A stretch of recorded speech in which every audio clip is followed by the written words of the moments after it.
बंदहु गुरपद कंज कृपा सिंध नर रूप हरे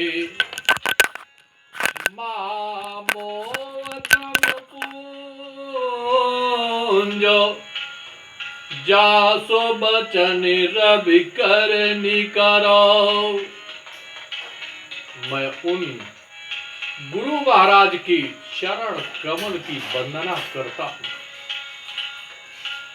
जो कृपा के समुद्र और नर रूप में श्री हरि ही है और जिनके वचन महामोह रूपी घने अंधकार के नाश करने के लिए सूर्य किरणों के समूह है। गु माने अंधकार को, रू माने प्रकाश, जो अंधकार को मेट करके प्रकाश की ओर ले जाए वही गुरु है। और गुरु की कृपा हो जाए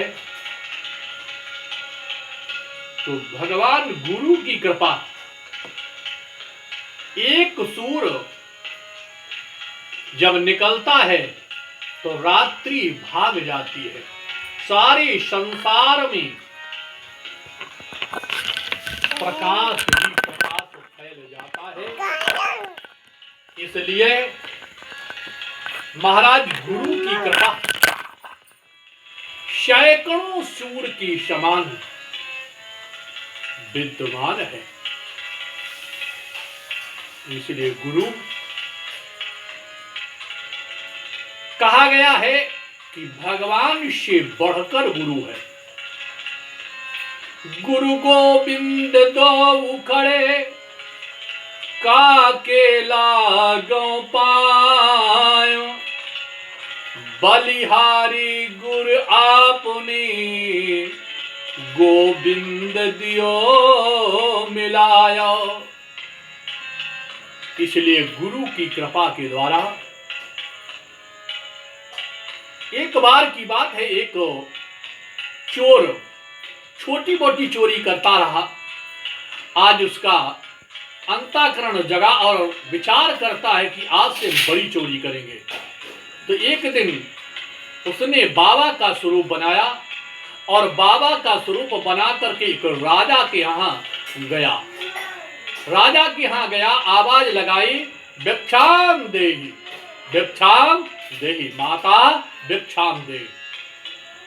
आज राजा दरबार में थे, इसलिए बेटी दौड़ी कि हमारे यहाँ कोई बाबा आया है भिक्षा के लिए। तो आई और कहने लगी, हे बाबा क्या चाहिए? बाबा ने कहा, बेटी मैं प्यासा हूं, एक लोटा अगर जल मिल जाए तो हमारी आत्मा तृप्त हो जाएगी।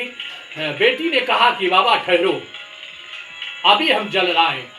दौड़ करके एक सोने के लोटे में दौड़ करके जल लाई और बाबा से कहा कि बाबा लो जल पी लो, अपनी आत्मा के प्यास की क्षुधा मिटा लो। लेकिन बाबा को तो जल पीना नहीं था, उसको तो चोरी करनी थी। इसलिए कहा कि बेटी ये बताइए तुमने गुरु किया है? उस बेटी ने कहा कि बाबा मैंने गुरु तो नहीं किया है। तो कहा कि आपने गुरु नहीं किया है तो जो गुरु नहीं किए होता है उसके हाथ का हम जल नहीं पीते। इसलिए वापस चलने लगा।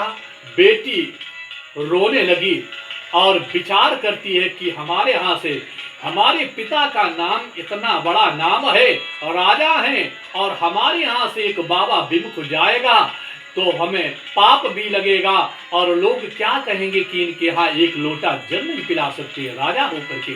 इसलिए कहा कि बाबा ठहरो ठहरो, आप हमारे गुरु बन जाएं और मुझे गुरुमंत्र दे दें, मेरे हाथ का आप जल पी लें।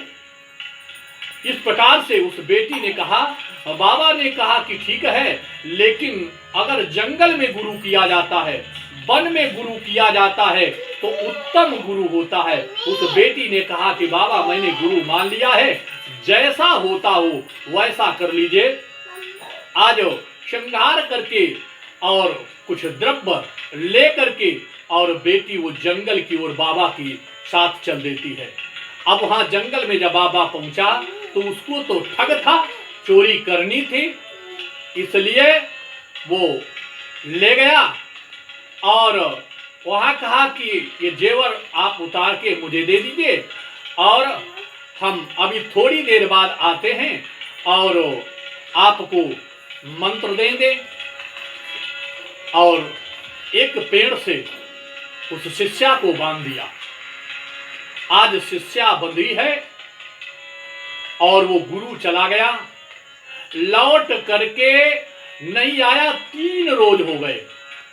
भगवान ने देखा, भगवान ने नारद जी को भेजा और नारद जी से कहा कि जाओ उस शिष्या को खोल दो जा करके और उससे बता दो कि वो ठग था, चोर था, इसलिए आपके जेवर सामान लेकर के चला गया, अब लौट करके नहीं आने वाला है।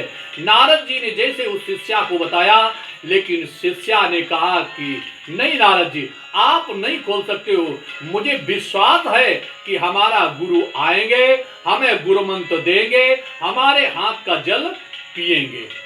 यदि वो नहीं आएंगे तो हम अपने प्राणों को त्याग देंगे। इस शिष्या के ऐसे वचन सुनकर के नारद जी भगवान के पास गए और भगवान ने कहा कि वारे शिष्य अटल है, इसलिए नारद जी को भेजा कि जाओ उस चोर को पकड़ करके नारद जी तुम लाओ और मैं उस शिष्या के यहाँ पहुंचता हूँ। भगवान उस शिष्या के पास पहुंचे और नारद जी उस चोर को पकड़ करके लाए। उसी समय ये प्रश्न किया गया, धन्य है। आज वो चोर कह रहा है कि ऐसा अगर शिष्य न होता तो इस चोर को कहीं भगवान मिल सकते थे, दर्शन नहीं हो सकते थे। और वो शिष्या कह रही कि ऐसा अगर गुरु न होता तो क्या मुझे भगवान के दर्शन होते। इसलिए गुरु गोविंद दो खड़े काके लागो पाए, बलिहारी गुरु आपने गोविंद दियो मिलाया। एक दूसरे की कृपा से आज इसलिए सर्वप्रथम गुरु के वंदना करनी चाहिए, गुरु को प्रणाम करना चाहिए। जब गुरु को प्रणाम तो भगवान मिल जाते हैं। बोलो वृंद भगवान की जय।